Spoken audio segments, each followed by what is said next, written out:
चेहरे पर पिगमेंटेशन यानी दाग धब्बे, काले पैच, अनइवन स्किन टोन और जिद्दी निशान आजकल बहुत कॉमन समस्या बन चुकी है।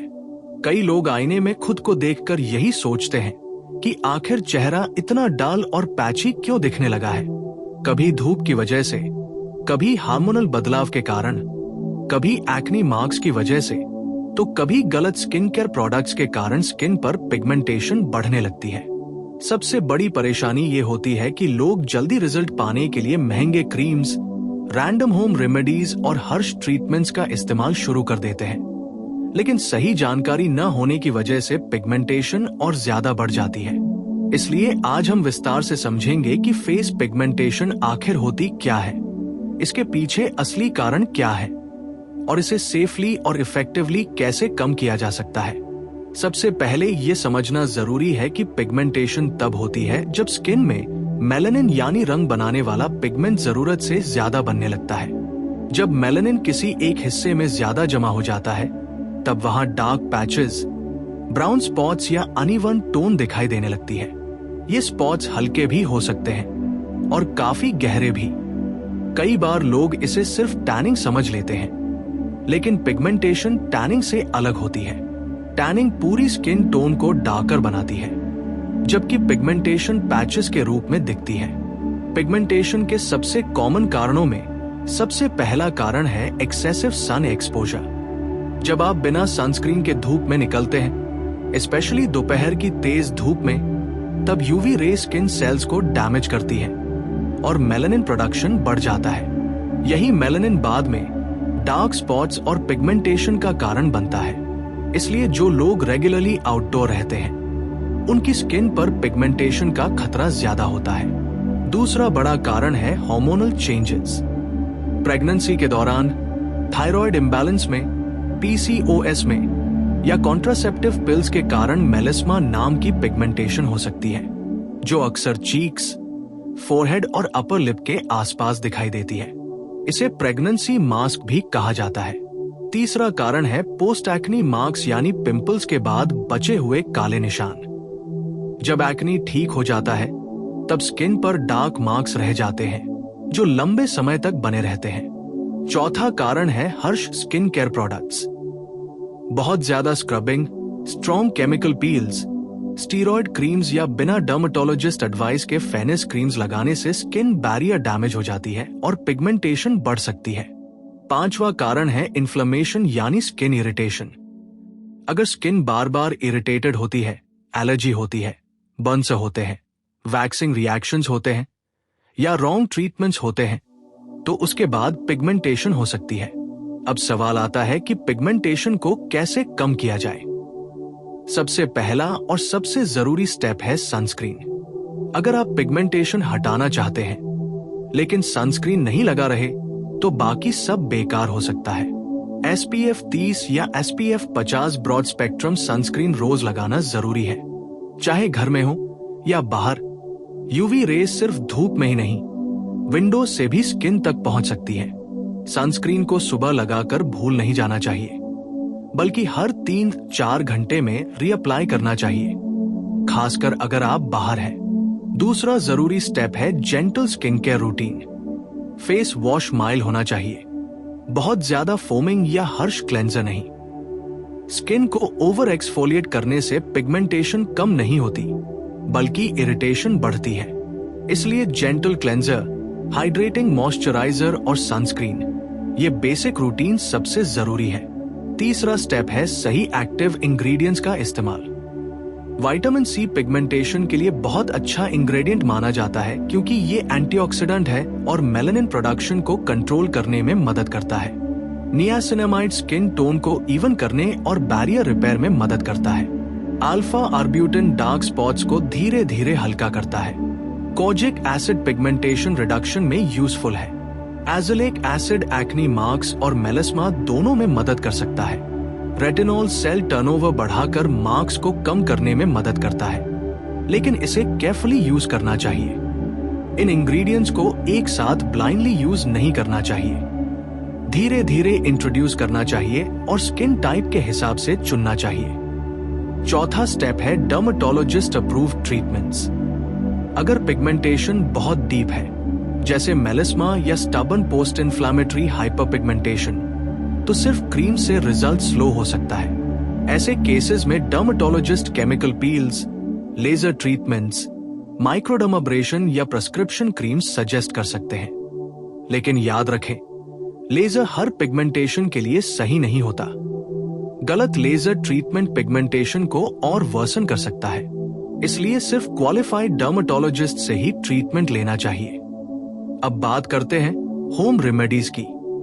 बहुत लोग lemon, baking soda, toothpaste, raw potato या डायरेक्ट विनेगर जैसी चीजें चेहरे पर लगाने लगते हैं। ये बहुत डेंजरस हो सकता है। लेमन एसिडिक होता है और स्किन बर्न कर सकता है। बेकिंग सोडा स्किन बैरियर खराब कर सकता है। टूथपेस्ट एक्नी और पिगमेंटेशन दोनों के लिए हार्मफुल हो सकती है, इसलिए इंटरनेट हैक्स पर ब्लाइंडली ट्रस्ट नहीं करना चाहिए। अगर नेचुरल रेमेडीज की बात करें तो एलोवेरा जेल सूदिंग हो सकता है। योगर्ट में लैक्टिक एसिड हल्का एक्सफोलिएशन दे सकता है, लेकिन ये मिरेकल ट्रीटमेंट नहीं है। पिगमेंटेशन हटाने के लिए पेशेंस और कंसिस्टेंसी सबसे जरूरी है। एक रात में डार्क स्पॉट्स नहीं जाते। कई बार 8-12 वीक्स या उससे ज्यादा समय लग सकता है। अब लाइफस्टाइल चेंजेस की बात करें। सिर्फ क्रीम्स लगाने से पिगमेंटेशन पूरी तरह कंट्रोल नहीं होती। पानी कम पीना, poor sleep, stress, unhealthy diet, smoking और हार्मोनल इम्बैलेंस भी स्किन को अफेक्ट करते हैं। एंटीऑक्सीडेंट रिच डाइट जैसे फ्रूट्स, ग्रीन वेजिटेबल्स, नट्स और सीड्स स्किन रिपेयर में मदद करते हैं। और जब हम पिगमेंटेशन की बात करते हैं तो एक बहुत बड़ा कंफ्यूजन ये भी होता है कि कौन सी पिगमेंटेशन नॉर्मल है और कौन सी ट्रीटमेंट डिमांड करती है। कई बार लोग हल्की टैनिंग को भी सीरियस पिगमेंटेशन समझ लेते हैं और कई बार गहरी पिगमेंटेशन को नजरअंदाज कर देते हैं। इसलिए पहचान जरूरी है। अगर धूप में जाने के बाद चेहरा थोड़ा डार्कर दिखने लगे और कुछ दिनों की प्रॉपर केयर से ठीक हो जाए तो वो टैनिंग हो सकती है। लेकिन अगर cheeks, forehead, nose bridge, upper lip या चिन पर ब्राउन पैचेस लंबे समय तक बने रहें तो ये पिगमेंटेशन का संकेत हो सकता है। इसी तरह एक्नी के बाद जो डार्क मार्क्स रह जाते हैं उन्हें पोस्ट इन्फ्लेमेटरी हाइपरपिगमेंटेशन कहा जाता है। ये खासतौर पर ऑयली और एक्ने प्रोन स्किन में कॉमन होते हैं। सेंसिटिव स्किन वालों में इरिटेशन के बाद भी पिगमेंटेशन जल्दी बन सकती है। अब सवाल आता है, क्या हर स्किन टाइप में पिगमेंटेशन का ट्रीटमेंट सेम होता है? बिल्कुल नहीं।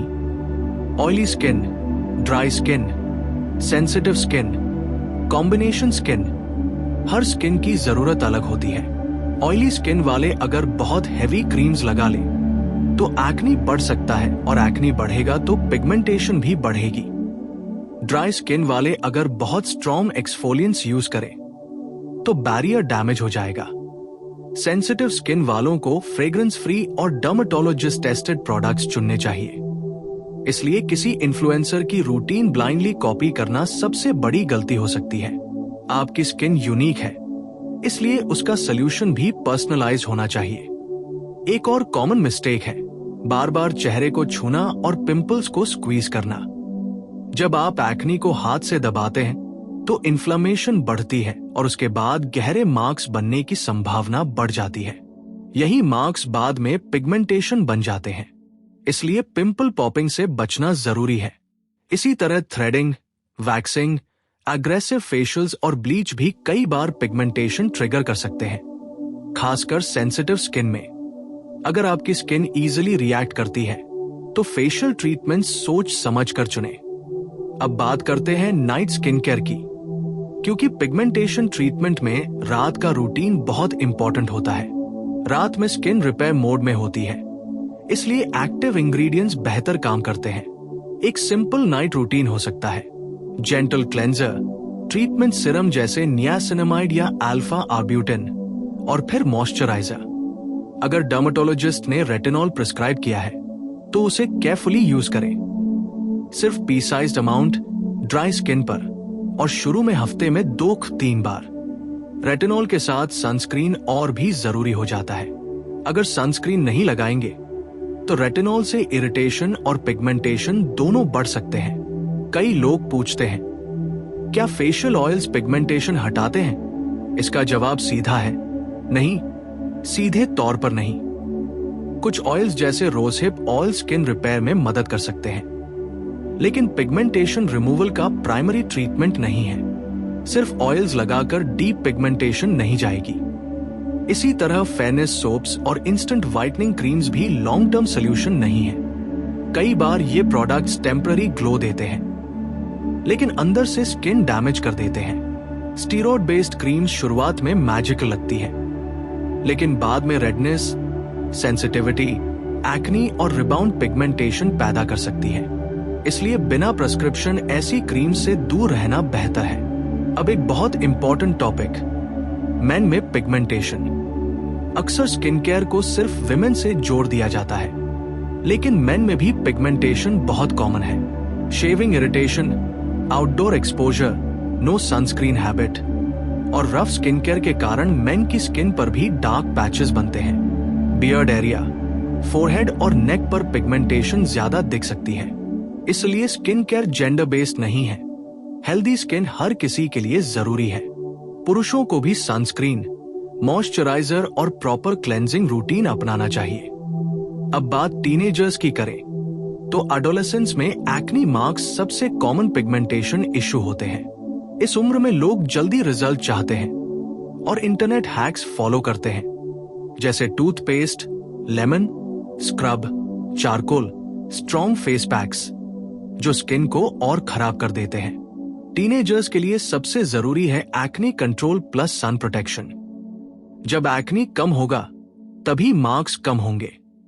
पिगमेंटेशन ट्रीटमेंट एक्नी कंट्रोल के बिना अधूरा है। प्रेगनेंसी के दौरान पिगमेंटेशन यानी मेलास्मा भी एक सेंसिटिव टॉपिक है।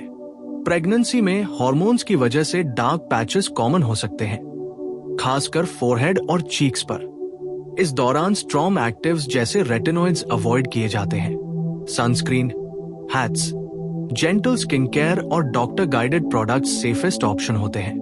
डिलीवरी के बाद कुछ पिगमेंटेशन कम हो सकती है, लेकिन कई बार ट्रीटमेंट की जरूरत पड़ती है। सेल्फ मेडिकेशन प्रेगनेंसी में बिल्कुल अवॉइड करनी चाहिए। अब सीजनल इफेक्ट भी समझना जरूरी है। गर्मियों में पिगमेंटेशन अक्सर ज्यादा बढ़ती है क्योंकि सन एक्सपोजर ज्यादा होता है, लेकिन सर्दियों में लोग सनस्क्रीन छोड़ देते हैं, जो बड़ी गलती है। यूवी रेज सिर्फ गर्मियों में नहीं होती, विंटर्स में भी सनस्क्रीन उतनी ही जरूरी है। पोल्यूशन भी पिगमेंटेशन वर्सन कर सकता है क्योंकि ऑक्सीडेटिव स्ट्रेस स्किन डैमेज बढ़ाता है। इसलिए क्लेंजिंग और एंटीऑक्सीडेंट स्किन केयर हेल्पफुल होती है। अब एक प्रैक्टिकल वीकली रूटीन समझते हैं। Monday to Sunday skin care discipline. सुबह gentle cleanser plus vitamin C serum अगर सूट करे, प्लस मॉइस्चराइजर प्लस सनस्क्रीन। रात cleanser plus treatment serum, niacinamide alpha arbutin azelaic acid plus moisturiser. हफ्ते में 1-2 बार mild exfoliation, लेकिन ओवर एक्सफोलिएशन नहीं। Sheet masks, scrubs और रैंडम डीआईवाई हर दिन जरूरी नहीं है। कंसिस्टेंसी ज्यादा जरूरी है, कॉम्प्लेक्सिटी नहीं। स्किन केयर जितनी सिंपल होगी उतनी सस्टेनेबल होगी। अब इमोशनल साइड भी समझते हैं। पिगमेंटेशन सिर्फ स्किन इशू नहीं, कॉन्फिडेंस इशू भी बन जाती है।